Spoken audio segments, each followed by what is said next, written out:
안녕하세요. FP 파트너즈 가족 여러분, 김현진 강사입니다. 어느덧 2025년 새해가 밝아서 우리 FP님들에게 여러 가지 세일즈 컨셉들이 필요하실 텐데요. 그 중에는 새해는 단연코 또 연말정산과 관련된 컨셉들이 가장 필요한 1월이 되었습니다. 특별히 이번 강의에는 연말정산에 대해 바뀐 내용들도 참 많고요. 세일즈 컨셉들도 다양해졌기 때문에 총 3차시로 나누어서 진행을 할 예정이니까 꼼꼼하게 잘 봐주시면 좋겠습니다. 먼저 첫 번째 강의는 연말정산의 이해와 개념 정리에 대한 테마로 진행을 할 예정인데요.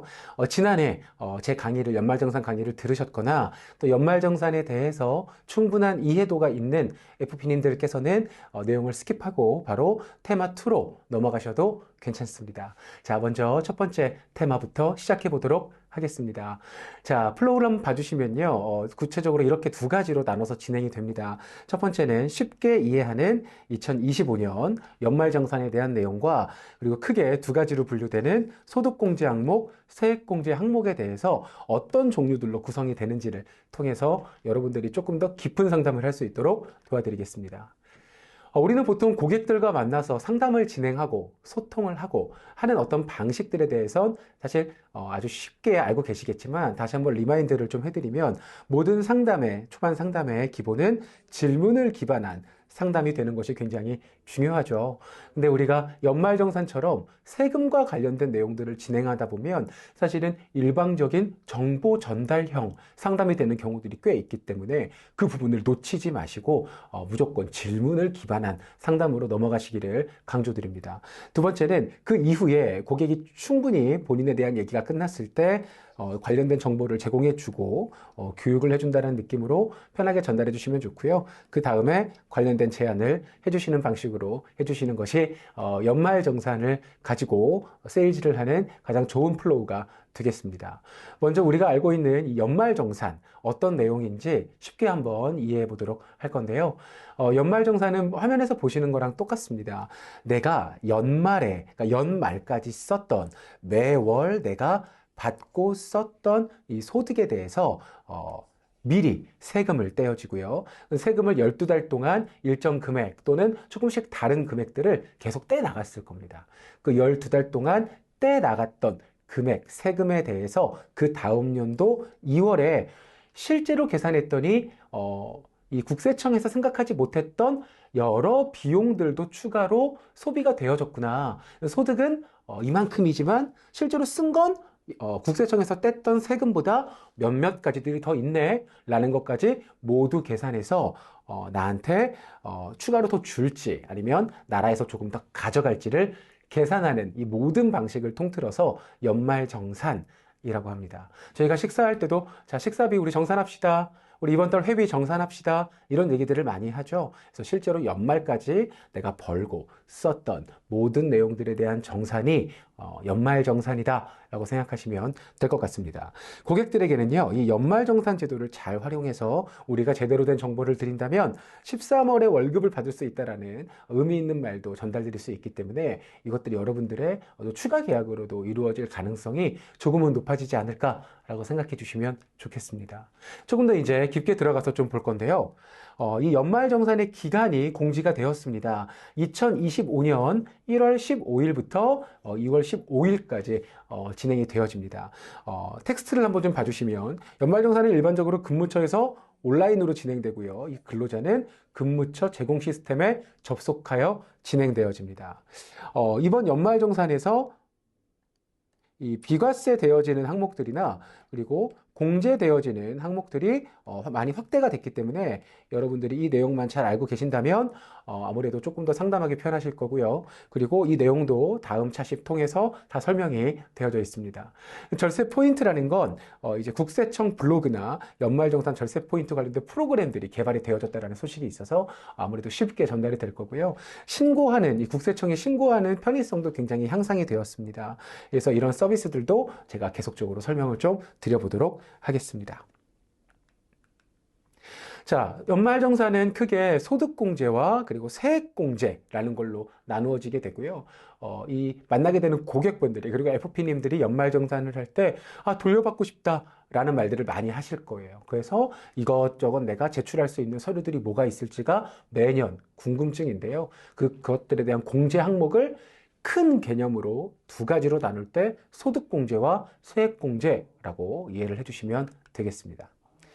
자, 소득공제랑 세액공제에 대한 개념을 이해하려면 먼저 이 결정세액과 기납부세액이라는 단어부터 이해를 하셔야 되는데요.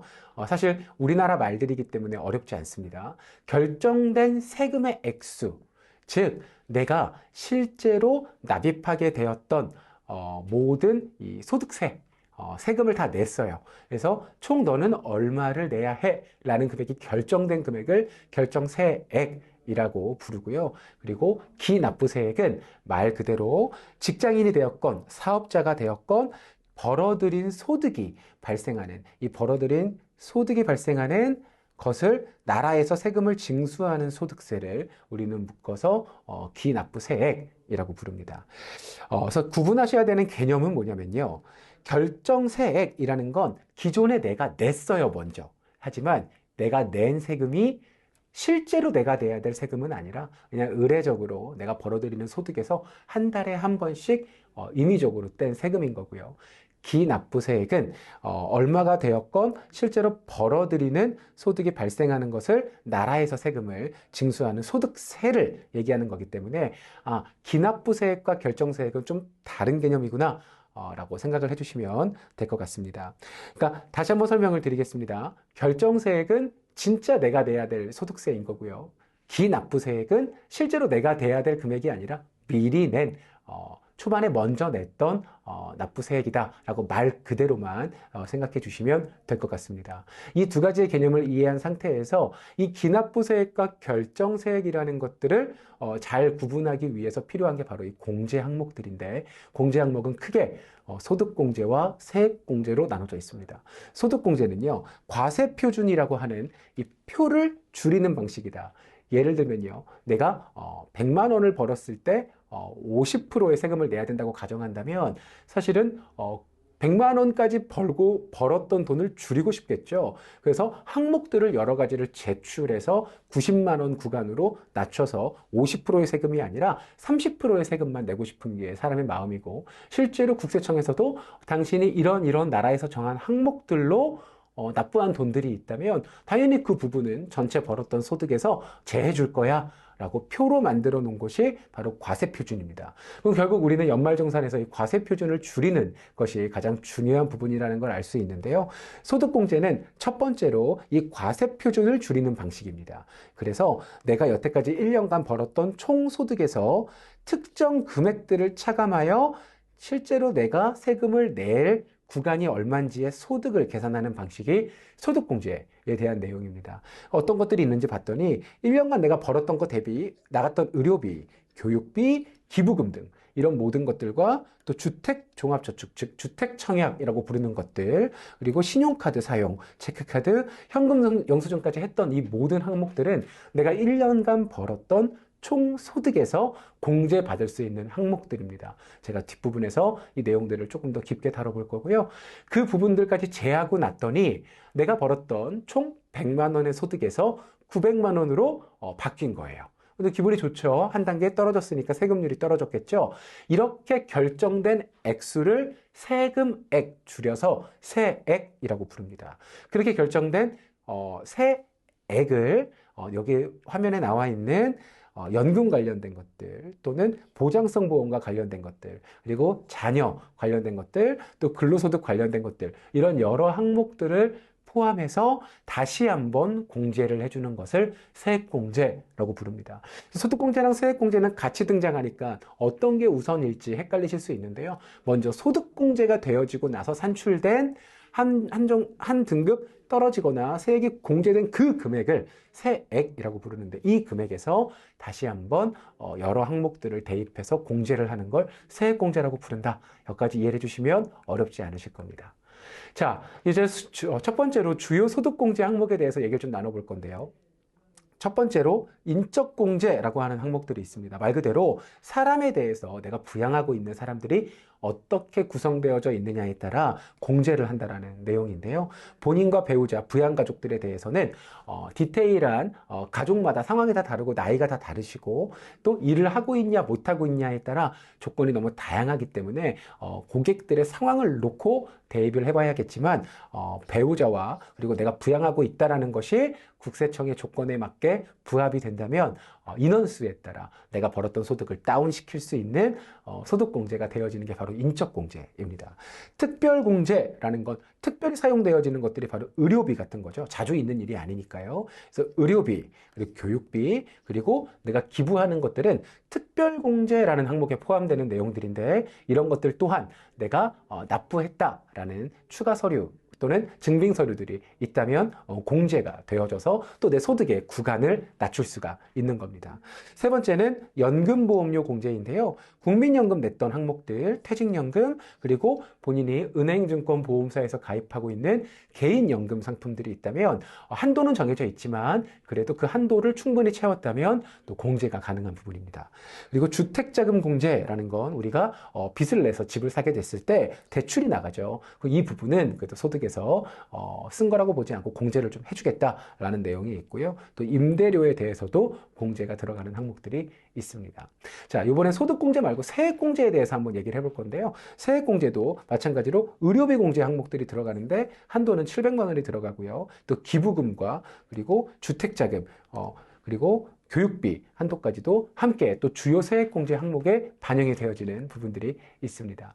이런 연말정산 절차는요, 크게 세 가지로 진행이 되는데요. 첫 번째는 자료 수집 부분이 있습니다. 그래서 내가 벌고 있는 소득과 또 기타 사업소득이나 이런 내용들을 필요한 서류와 함께 최대한 잘 꼼꼼하게 준비하시는 게 좋고요.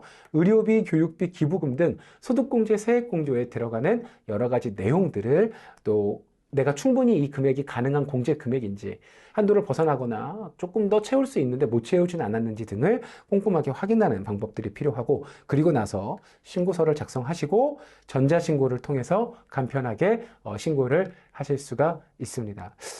연말정산이라는 게 왜 중요한지 보면요. 단순히 내가 환급받거나 더 내야 되는 것에서 국한되시면 안 되고, 세금을 관리하고 그 세금을 관리한다라는 것들이 계속 매년 쌓이면서 재정계획에도 수립이 되어집니다.